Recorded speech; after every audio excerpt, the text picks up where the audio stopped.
నువ్వు ఆయనను వెలుగు చేయట్లేదు, అందుకని దేవుడిని ప్రార్థన పెట్టలేదు. నమ్మకంతో ఆయన ప్రార్థన చేయట్లేదు, అందుకే దేవుడిని ప్రార్థన పెట్టలేదు.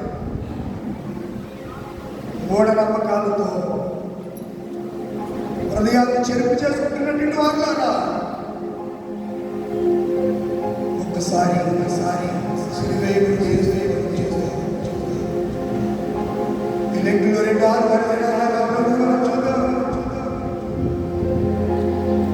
చూడాలి సిగ్గులు వేలాడు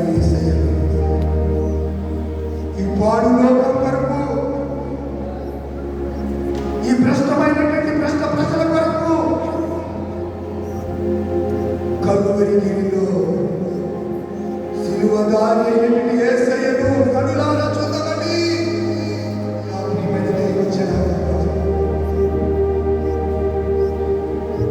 ఫిబ్రవరి మాసంలో కాపాడాలి. 28 రోజులు నిన్ను అద్భుతంగా దేవుడు నీ కుటుంబాన్ని పోషించాలి.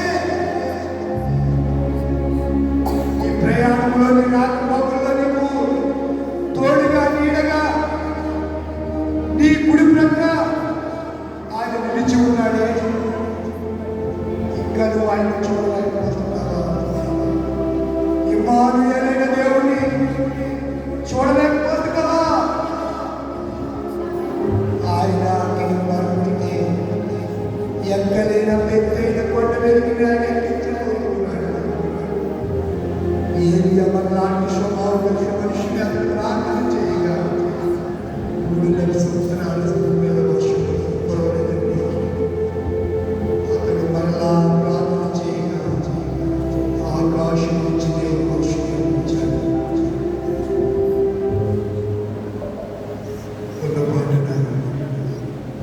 నిజమే ప్రభు, నువ్వు నా కొరకు రాత్రి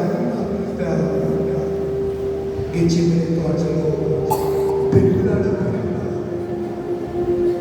రాత్రి తన కొరకు ప్రార్థన చేస్తాను. చూడు గెచ్చిమని తోటలో యేసు ప్రభు చేసిన ప్రార్థన వినబడుచున్నది.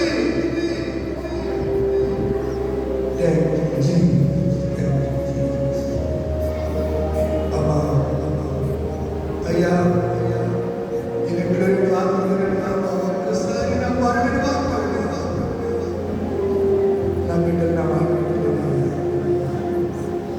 ఆధ్యాత్మిక రోష కలిగి ఈ సన్నిధిలో ఉండాలనుకున్నటువంటి సాధన పనిచేస్తుందయ్యా. ఒకసారి కట్ల నుంచి నాకు విడుదల నా బంధకాల నుంచి నాకు విడుదల అనుగ్రహించమని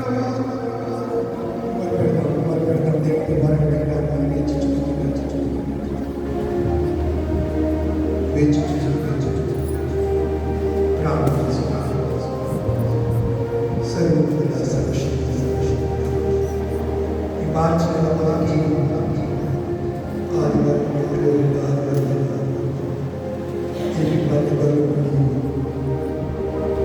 పరిశుద్ధ సాహిత్య సంఘంలో కొనబడిన సంఘంలో ఇంతవరకు ప్రార్థన అంశాన్ని ధ్యానం చేసిన నీ బిడ్డల్ని పురుకొల్పండి, మేల్కొల్పండి, ఆధ్యాత్మిక తీవ్రతగా పండించండి ప్రభు. క్రీస్తు స్వాతంత్ర్యం అంటే అక్కడి వరకు నాకు ప్రసవ్యాలను పొందిన పౌరు ప్రభు. ఈ బిడ్డలందరూ ప్రార్థన కలిగిన వారు కానీ రూపాంతరపరచిన సంఘం జ్ఞాపకం చేసుకోవాలి.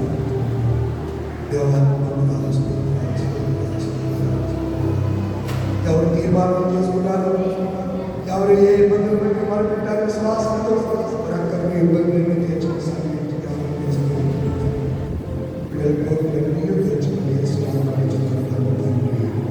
సమస్త జ్ఞానం ఇచ్చిన దేవుడు సమాధానం యేసుక్రీస్తువుని మిమ్మల్ని కలుగును కావాలి.